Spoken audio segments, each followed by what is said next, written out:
জন্য আরেকটি নতুন সাজেশন ভিডিও নিয়ে।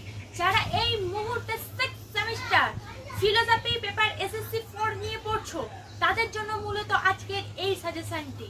তো ফিলোসফি এসএসসি 4 এর 10 নাম্বার, 5 নাম্বার ও 2 নাম্বারের যে কোশ্চেনগুলি ইম্পর্টেন্ট সেই কোশ্চেনগুলি নিয়ে আলোচনা করব তোমাদের সাথে। প্রথম যে কোশ্চেনগুলি নিয়ে আলোচনা করব সেগুলি হচ্ছে 10 নাম্বারের কোশ্চেন। 10 নাম্বারের প্রথম কোশ্চেন হচ্ছে কান্টের নীতিতত্ত্বের একটি সবিচার বিবরণ দাও। 2 নৈতিক বিচারের বিষয়বস্তু কি আলোচনা করো।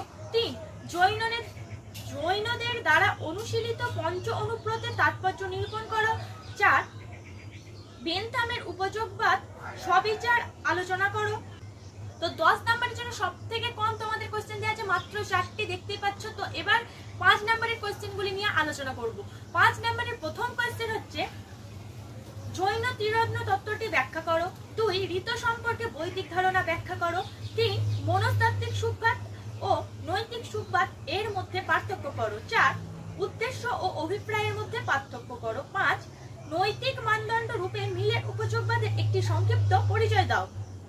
6 নীতিবিদ্যা একটি আদর্শনিষ্ঠ বিজ্ঞান বলতে কি বোঝায়। 7 ঐচ্ছিক ক্রিয়ার বিভিন্ন স্তরগুলি ব্যাখ্যা করো। 8 বেন্থামের সপ্তমাত্রিক সুখবাদী কলনের বিবরণ দাও। 9 মোক্ষকে পরম পুরুষার্থ রূপে গণ্য করা হয় কেন। 10 যোগ দর্শনে অহিংসার ধারণাটি ব্যাখ্যা করো। তো এবার যে কোশ্চেনগুলি নিয়ে আলোচনা করব সেগুলি হচ্ছে 2 নম্বরের কোশ্চেন। তো 2025 সালে সবথেকে গুরুত্বপূর্ণ যে 2 নম্বরের কোশ্চেনগুলি সেইগুলো নিয়ে এবার আলোচনা করা যাক। তো 2 নম্বরের প্রথম কোশ্চেন ঋত কি।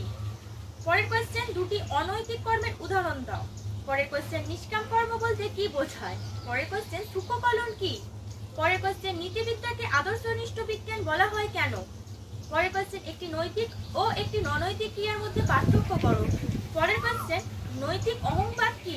পরের কোশ্চেন উপযোগবাদের বিভিন্ন প্রকারগুলি কি কি। পরের কোশ্চেন বিশেষ ধর্ম বলতে কি বোঝায়। পরের কোশ্চেন ঐচ্ছিক ক্রিয়ার বিভিন্ন স্তরগুলি কি কি। পরের কোশ্চেন যোগ দর্শন স্বীকৃত পঞ্চবিধ নিয়মগুলি কি। পরের কোশ্চেন কান্ট রচিত একটি নীতি দর্শন বিষয়ক গ্রন্থের নাম উল্লেখ করো। পরের কোশ্চেন চারবাক স্বীকৃত পুরুষার্থগুলি কি কি। পরের কোশ্চেন জৈন নীতিবিদ্যায় ত্রিরত্ন কি। পরের কোশ্চেন বৌদ্ধ নীতিবিদ্যায় শীল বলতে কি বোঝায়। পরের কোশ্চেন যোগ দর্শনে স্বীকৃত পঞ্চবিধ যম কি কি। তো এই ছিল তোমাদের 10 নাম্বার, 5 নাম্বার ও 2 নাম্বারে যে কোশ্চেনগুলি 2025 সালের জন্য ইম্পর্টেন্ট ফিলোসফি এসএসসি 4 এর সেই কোশ্চেনগুলি। তো আজকের এই সাজেশন ভিডিও এই পর্যন্তই। ধন্যবাদ সবাইকে। Junior education.